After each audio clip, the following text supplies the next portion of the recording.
When it comes to making video content, audio is half of the experience. And some would argue that audio is actually more important than video quality itself. And if you're just getting started, your audio may sound something like this. So today we're going to be taking a look at a super cheap, budget-friendly lavalier or lapel microphone that will level up your audio without breaking the bank. Let's make it simple.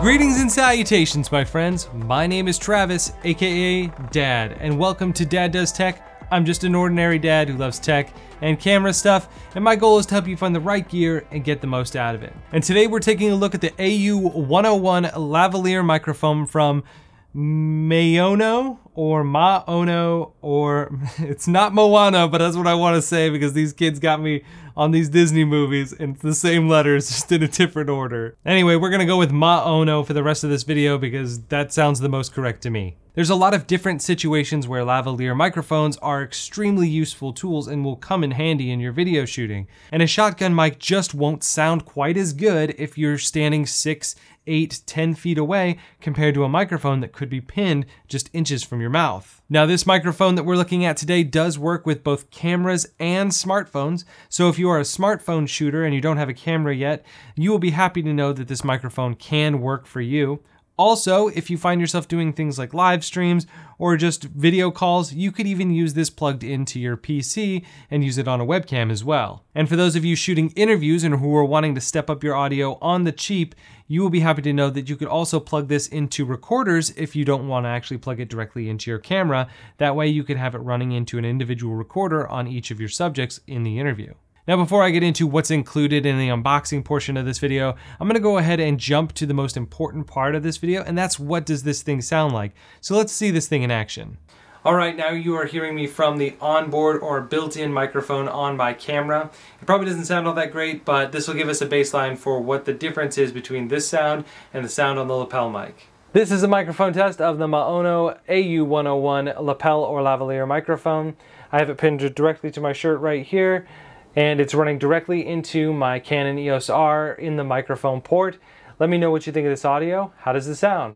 All right, now we are in my kitchen recording on the internal microphone again. I'm about 6 feet or 7 feet from the camera itself, but let's pretend that we're doing a cooking channel. And I need to go over here and I need to grab this. And while I'm over here, I'm going to go over here and do this, and I need to change something on the stove. In all likelihood, you couldn't hear me very well when I was over here because I'm talking away from the microphone, plus it's going to pick up more of the noise in the room. Let's hear what it sounds like when we attach the lapel mic. All right, now we have the same setup, but now I'm wearing the Maono lav mic on my shirt. So now I should be coming in pretty clear, and I can turn away, and you should be able to hear me even though I'm turned away.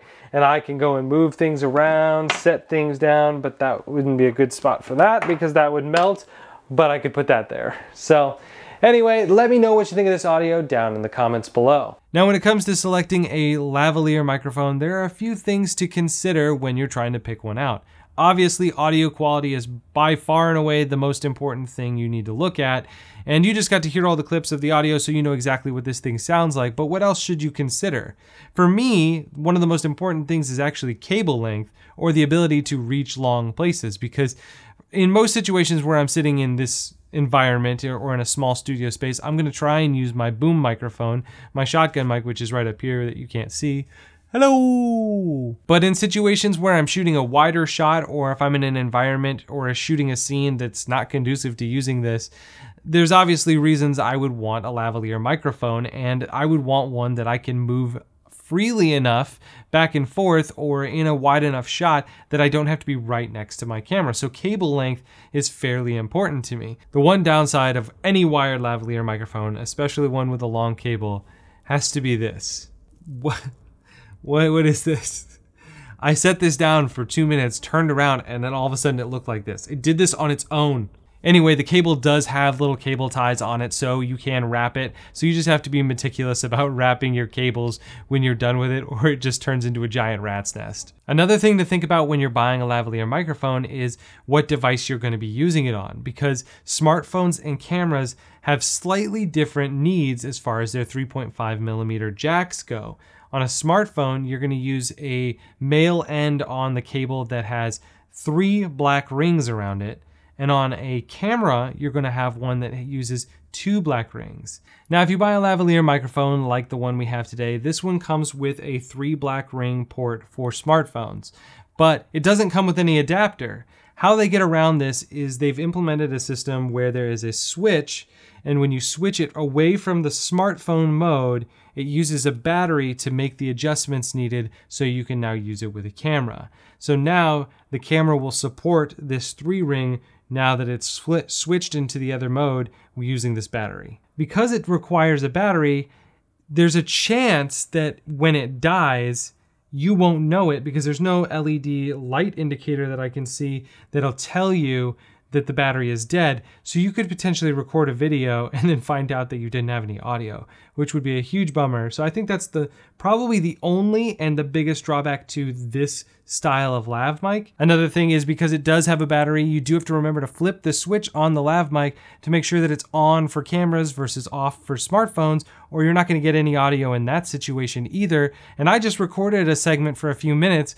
When I played it back, there was no audio, and that was because the switch was in the wrong position. So that is something that you always have to remember to do to make sure that you have power running to your microphone. So now let's quickly go over what comes inside the box when you pick up this lav mic. As far as packaging goes, there's really not too much to write home about with this one, other than the absolutely stellar stock photography of this girl wearing this lapel mic. I mean, come on. They should have just used a picture of Moana. That just seems like a really big missed opportunity to me. Inside the box, you'll find some ultra basic instructions, a card for if you need some womp womp support, an extra lav mic clip, along with an extra lav mic battery, a 1/4 inch adapter just in case you need that for some reason, a small foam cover for the top of your lav mic, and the lav mic itself in all of its glory. And then there's a small gray carrying bag that you can throw all of these little bits and bobs and your lav mic in, and then you can toss it in any camera bag when you're heading to a shoot. Overall, I gotta say I'm pleasantly surprised and impressed by this microphone. I didn't expect very much, truthfully, and in all of my testing, it's performed very well. I've had no issues with it whatsoever, and that's one of the nice things about wired lav mics. You just plug them in and they're good to go. Honestly, I think we have to keep realistic expectations here. It's not like this is going to sound better than a microphone that costs a few $100s. It's $20, but if you think about it as a $20 microphone, it's honestly pretty darn good. It's portable, it's small, it's reliable, and it's going to sound way better than a smartphone mic, and it's going to sound way better than a built-in camera mic. So if you're sitting there today and you're making videos of any kind, and you're shooting on a smartphone or you're shooting on a camera, and you're trying to figure out how do I level up my video quality, and you don't have a microphone and you're shooting on your internal mics, this is a great place to start without investing a ton of money. If you have a lot of money, go ahead and swing for the fences. You shouldn't even be on this video. But if you're trying to get into something to make your videos better with little investment, $20, it doesn't get cheaper than that when it comes to microphones. In fact, I was just on Amazon and there was a 15% coupon for this lav mic, which brought the price down to about $17, $18.